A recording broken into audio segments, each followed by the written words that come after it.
केटा मान्छेहरूलाई पनि नि जो इमान्दारले बसेको बुढी हुन्छ नि अनि जो चाहिँ यो मेरो बुढा है सबै थोक भनेर बसेको हुन्छ नि होइन त्योहरूलाई पच्दैन नि त्योहरूलाई पच्दैन बुढी इमान्दारले बसेको त्योहरूलाई चाहिँ फेरि कस्तो बुढी पच्छ भनेपछि दुनियाँसँग चरेर हिँडेको बुढी चाहिँ पच्छ क्या इमान्दारले बसेकोहरूलाई पच्दैन त्यही भएर भनेको इमान्दार हुन छोड्देऊ दिदीबहिनी तिमीहरू कतिजना दिदीबहिनी त एकदम सही लाग्छ मलाई के अरे घरमा ठिक्क पारेर बाहिर ठिक्क बोयफ्रेन्ड लाग्छ ठिक्कै लाग्छ क्या मलाई एकदम राइट लाग्छ क्या होइन बिचरा एउटा दिदी के कस्तो बुढा भनेपछि यस्तो मर्यादा गर्ने क्या यति मर्यादा गर्ने त्यसलाई नपचेको क्या यस्तो राम्री छ यस्तो मर्यादा गर्छ त्यस्तो गर्दै त त्यो दिदीको बुढाले नि गतिलो आइमेसँग लागेको भए त हुन्थ्यो नि एकदम इमान्दार इज्जतदारसँग लागेको भए त हुन्थ्यो नि अहिलेका केटीहरू फेरि के भएको हो अर्काको बुढीहरू क्या म कान्ने केटी हो भन्दै अर्काको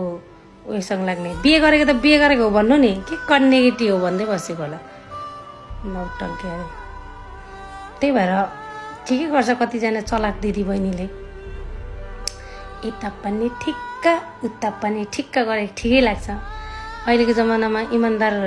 बनेर बस्छु सत्य सावित्री बनेर बस्छु भन्यो भने पोइ यस्तो गतिलो भेट्दैन फेरि पोइ गतिलो भनेरको स्वास्नी गतिलो भेट्दैन जुरा छ हौ भगवान्ले त क्या सही दिन्छ